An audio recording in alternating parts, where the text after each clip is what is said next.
terme d'une petite croisière, je débarque à Huy. J'y viens à la recherche de rues.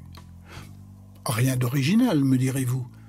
D'accord, mais ce sont les rues du vieux Huy qui m'intéressent.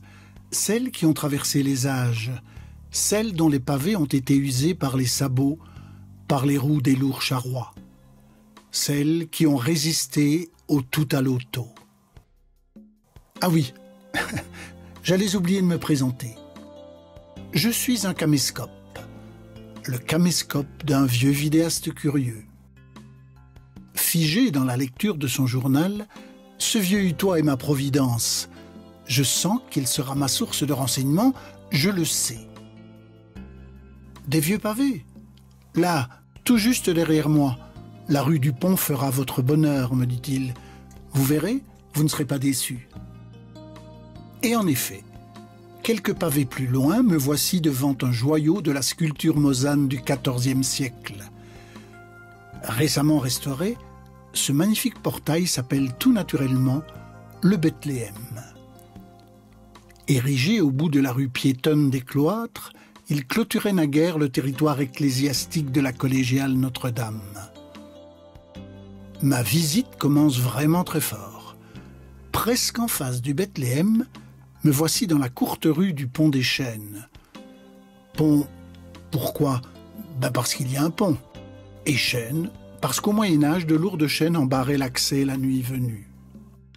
C'est l'occasion pour le Hoyou de respirer quelques instants durant son parcours urbain souterrain. Il ne retrouvera l'air libre qu'en se jetant dans la Meuse une bonne centaine de mètres plus loin. Le petit pont me dépose, place Saint-Séverin. Impossible là d'échapper à la modernité. Les travaux destructeurs de la Grande Percée sont passés par là. Mais ça, c'est une autre histoire que je vous raconterai peut-être un jour, car pour l'instant, la rue des Coucous m'accueille déjà. Avec un clin d'œil, le lecteur du journal m'avait dit qu'autrefois ce passage était mal famé et surtout malodorant. Aujourd'hui, fort heureusement, les Hutois ne s'y soulagent plus. Enfin, plus trop, semble-t-il. Ah, voici la fameuse place verte qui a reçu récemment un coup de jeune. Désormais, on peut la traverser sans risquer de se tordre la cheville. Mais son lifting lui a enlevé tout son charme. Quelques arbres étroitement emprisonnés et des bancs austères alignés comme des cercueils où pratiquement personne ne vient s'asseoir. Témoins du passé, 2 bâtiments remarquables sont implantés sur cette place. L'église Saint-Mangold, aujourd'hui désacralisée, et la maison Noquin, qui tient son nom d'Albert Noquin, un ancien boxeur de renom qui y tenait café et salle d'entraînement. Me voici maintenant vraiment au cœur du vieux Huy, avec sa remarquable rue des Frères Mineurs. Entre ces vieilles murailles, sur ces gros pavés disjoints, je me sens réellement en plein Moyen-Âge. Il me semble même entendre des manants s'interpeller en patois et le claquement de leurs sabots. Que dire alors de ce superbe arveau qui reliait le couvent des Frères Mineurs à la maison du gouverneur? C'est vraiment ce qui s'appelle en avoir plein les yeux. Enfin, je veux dire plein l'objectif. D'autant que me voici maintenant devant la maison dite près de la tour. C'est le plus vieux bâtiment non religieux de la cité. Il date du XIIIe siècle.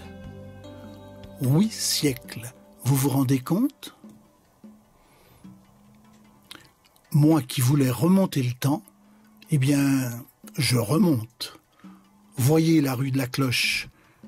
Le temps semble n'avoir pas eu d'emprise sur elle. Ah, ici on respire l'air le plus moyenâgeux de la cité.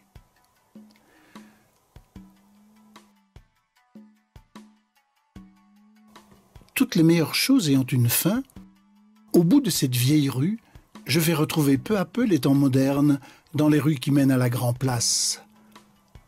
Encore des pavés. La rue Griange, assez chaotique. La rue des Brasseurs. Pas besoin de vous faire un dessin. la rue des Fouarges, dévolue naguère aux forgerons. Et sur la grande place, de tout temps épicentre de Huy, toujours des pavés. Tables et parasols ont remplacé les étals des marchés de jadis. Le joyau du lieu s'appelle l'Ibacinia.